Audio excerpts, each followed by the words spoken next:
Hello, Bible readers. It is Monday, October 5th. We are reading 4 chapters today from Deuteronomy. The good news about that is, the more we read, the faster we get through it. Deuteronomy 10 to 13, Luke chapter 8, verse 40 through chapter 9, verse 9. And I'm going to start with Luke. I ended last week by talking about how salvation is for now, according to Luke. It's not some later event. It's not something that maybe will happen for some of us after we die. Salvation is something Jesus came to do, to start in our lives now. And here we see how faith saves. That salvation happens through this thing called faith. Each of the Gospels has a little bit different angle on how they talk about faith. We see a lot of how Luke considers faith in these stories today from chapters 8 and 9. You've got a girl who is 12, a woman who's been bleeding for 12 years. That's no coincidence. These are not 12 is a number that writers of the Bible love to use. It reminds us of the whole of Israel, all 12 tribes. And so there is a complete helplessness here. They've been either the 12-year-old is very dead, or the woman who's been bleeding 12 years is very useless. 12 is it is complete, it is full and whole of whatever it is. And so if I have 12 baskets of leftovers, for example, after feeding 5,000 people, that is a whole lot.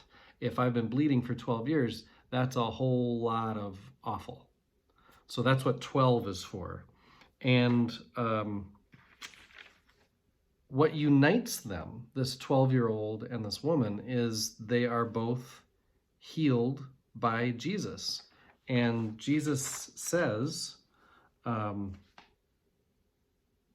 woman is told explicitly by Jesus that her faith had saved her, and Jairus is told by Jesus to have faith and that his daughter would then be saved. The theme of saving faith that Luke worked through the previous 2 miracles is here brought emphatically to an explicit point. Faith saves. And again, we're going to hear variations on this theme in the future as well.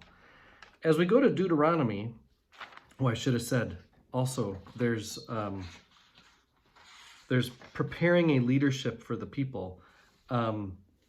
There's such a different take that Luke has on the disciples, especially as we consider Mark. Mark talks about the disciples being clueless, faithless, and yet Luke lifts them up as those who will take the baton from Jesus. The prophet Jesus has, by his deeds and words, created a divided response within Israel. The outcasts have accepted him. The religious elite have rejected him. This creates a leadership vacuum. So the question is, who's going to lead the people? Before the prophet begins his great journey to Jerusalem, and I'll say more about that in the coming days, he needs to prepare a new leadership for a restored Israel. That's a theme that doesn't happen in Matthew or Mark. Luke develops this idea of preparing leaders.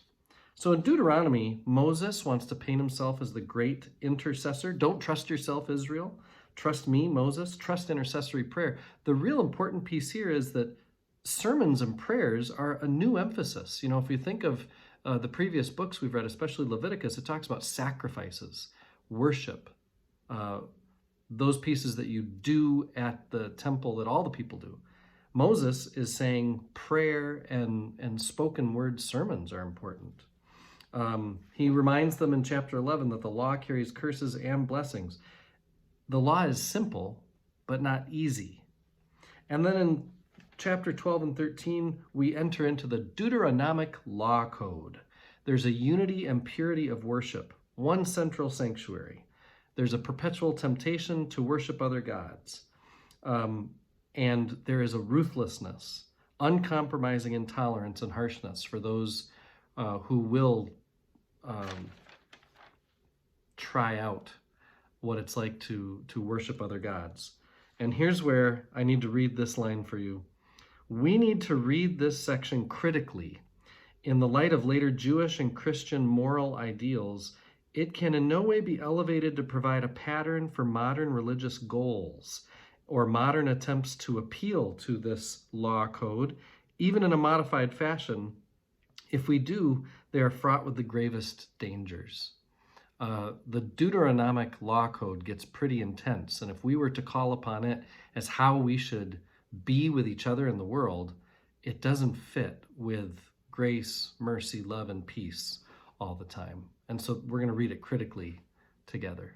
I am one with my God. My God is with us, all of us, at all times and in all places.